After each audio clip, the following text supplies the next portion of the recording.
Yep. Yep. So perfect. Yeah, so thank you for that introduction. My name is Max Fischer, and I work at Combient Mix as a data scientist. And I will explain a little bit of how we helped the LKAB, a mining company, to put deep learning into production to help their mining geologists in their day-to-day work. And this is one example of when we have put AI into production. So the agenda today will be, I will go briefly into what we are doing. And if you're more interested into that and how we maybe could help your company and so on, please jump into the sessions and we can talk more. But this presentation is quite short, so I need to restrict myself. Then I will go through what LKAB does, and then the challenge they had, so why they brought us in, and then also the project itself. We have done 2 phases with them. I will focus on the second phase, and this is a continuous process, so we're still doing work with them. But I will focus on the second phase, as that's the I guess the juicy part of the project. So Combient Mix, we got started in January 2019 by an investment from Combient Group, together with SEB, which is one of the largest banks in Sweden, and also SAS, an airline company. We employ 35 people, mostly data scientists, but also engineers and data engineers and architects. And our mission is essentially to enable companies to capture value from data, AI, and advanced analytics at scale. And the last part is quite important, as we're working with quite huge companies like SAS, SEB, SKF, Saab, LKAB, and so on. So we have quite a long track record. So LKAB, then, the company that we work with, Lussavaara Kirunavaara Aktiebolag, they are a mining company, got started in 1890, so one of Sweden's oldest companies, still running. And they extract iron ore from a mine up north in Sweden at the city of Kiruna. So they're essentially the backbone of Sweden metal extraction, right? So they pick up the iron ore and then they sell these kind of pellets that you see. Oops. I was not supposed to do that. These kind of pellets that you see here, so metal balls, they sell at the end to other companies that do like steel and other type of material from them. So they're kind of the backbone. So here you see my 100% accurate image of their working process, right? So you have Kiruna city, and you have an iron ore body going from the ground and down at a 60-degree angle underneath the city. So what LKAB have done for over 100 years is they have dug kind of roads along this iron ore body, and then they blast tunnels into the iron ore body and extracting the iron ore, bring it up to the surface, and then do these pellet balls. They do, this is of course very simplified, so they blast like hundreds of tunnels at the same time at different levels in the ground and so on. To the right, you see the end wall of one of the tunnels, and these were the images we used during the project. And I would call them walls in this. That's when I talk about this. So the challenge then, well, the work process of LKAB and digging a tunnel is drilling and blasting. So they start off by drilling a hole into the tunnel at the end, continuing it for approximately 5 more meters. They put an explosive and then they blast out 5 more meters into the iron ore body. After that, scaling and cleaning comes in. So they have huge trucks bringing out all the rocks out of the tunnel. And then they rock reinforce. So they spray concrete, they put it in metal bars to keep the structure and so on for safety reasons. Between scaling and cleaning and rock reinforcement, that's when the tunnel is as clean as it will get. So it's still very dirty, but yeah. And that's when the geologist comes into play. So the geologist goes down into the mine, look at this current state of the tunnel, and they analyze what type of materials they see. So do they see different type of iron ore, waste rock, minerals, cracks, clay, and yeah, what it can be. And then they bring that up to a system where they 3D model this iron ore body in the ground. So they know like if they should continue further, if they should continue a level down, and so on. But there's also another important thing, and that is safety, right? So if they come against clay or cracks or porous materials, they need to reinforce it even more for it to be safe. So they have a very important job.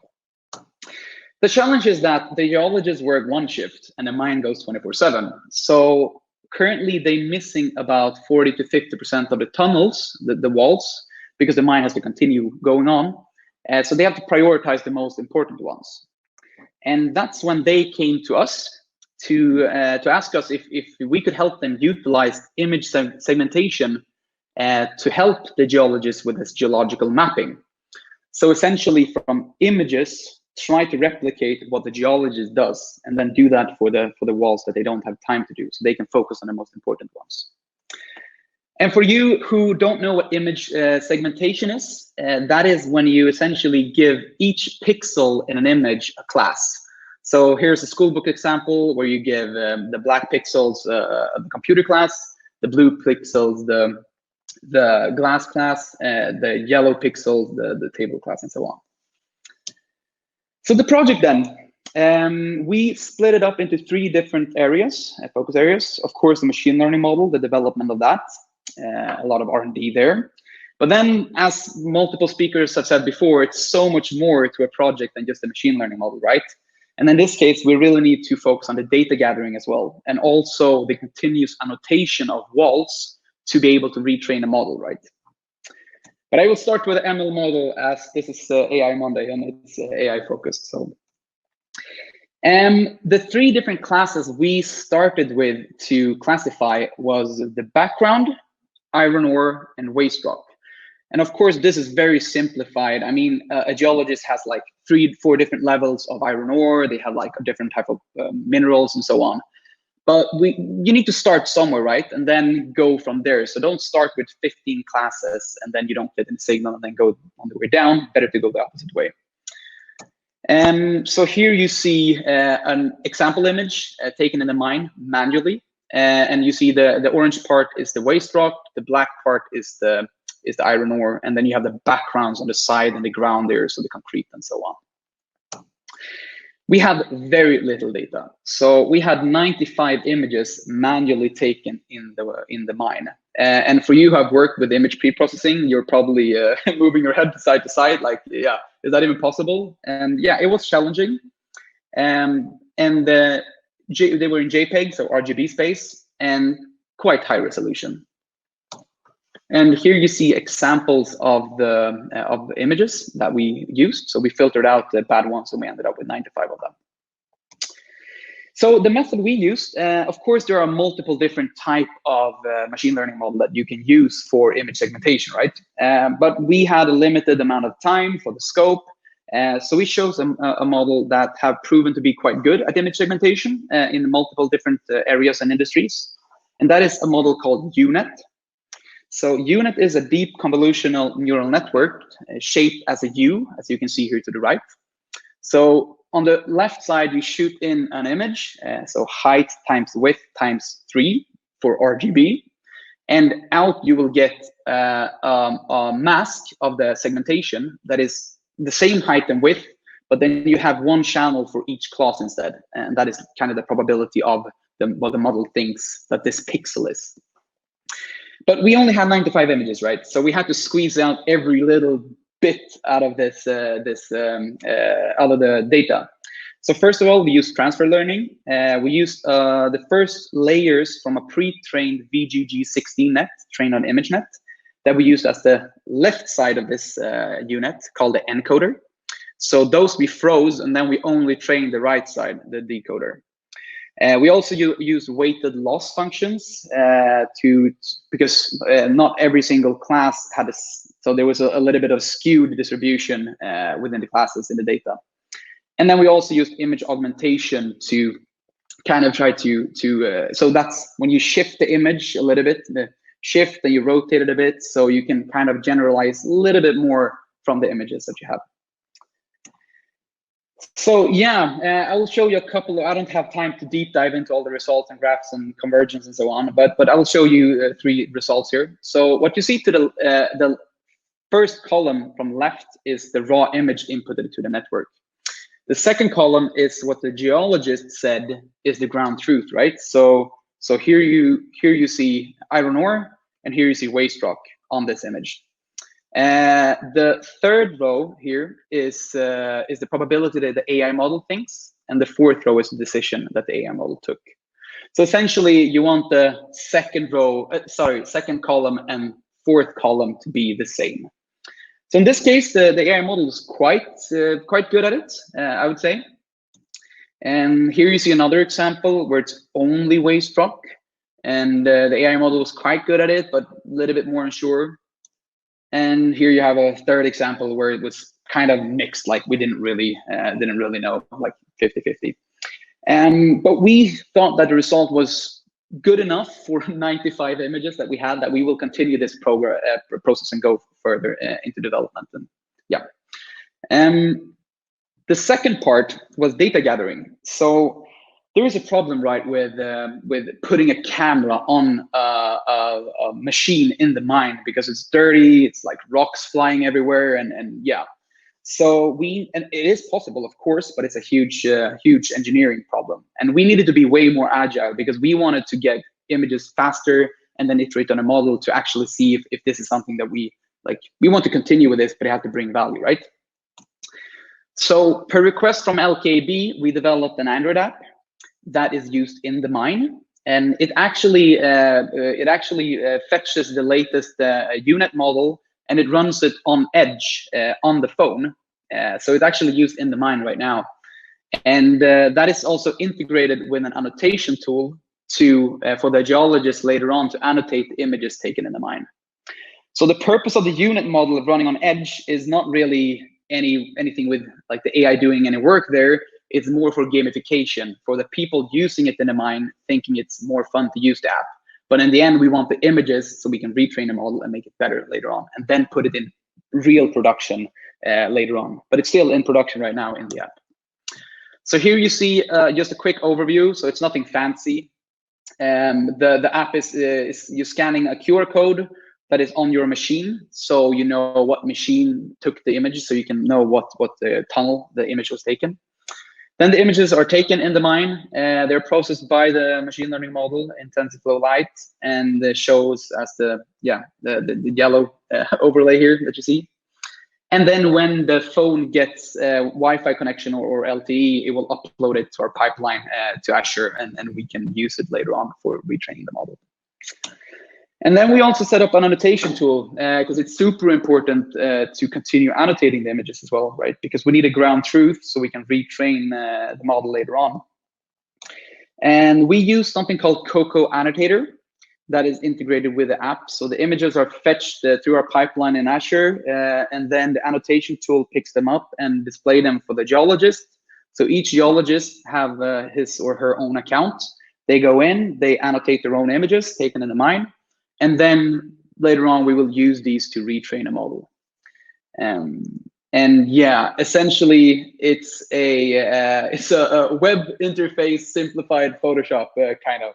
So you're basically drawing on the images that are taken in the mine.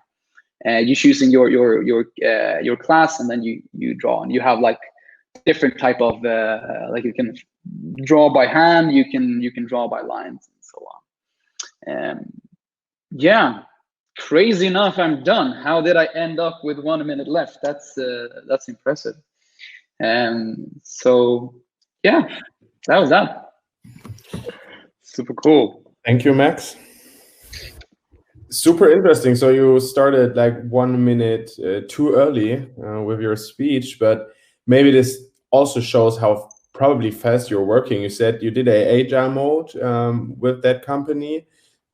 Like, probably it's the same question, but I'm super curious. How long did it take for you? Like 95 images to process is not that much, as you said.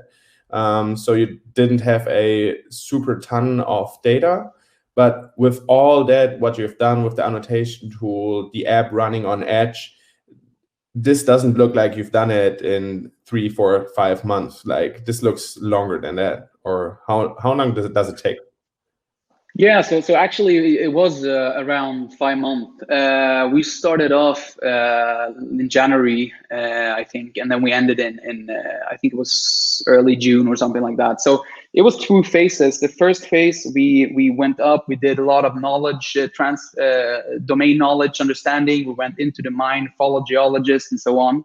Super important, because you really need to bring in the end user into the process of doing AI, right? In the beginning, they were a little bit like skeptical, didn't really understand how they would use this and so on. Now they are 100% involved. They are super happy to help us. They were in every single meeting. So we did that. And then the first phase was more about testing. Does this even work? Like 95 images, I mean, come on. And then we tried only 1 class, only predicting on iron ore or not. And I mean, it's difficult because you don't really know the generalization of it, but we thought it was good enough to continue the process and building this data pipeline to get more images. And that's when we sat down, we designed the prototype of the app. We actually took in help from an external company to develop the app in symbiosis with us. And then we continued develop the machine learning model to multiple classes. And we also set up this annotation tool in symbiosis with everything.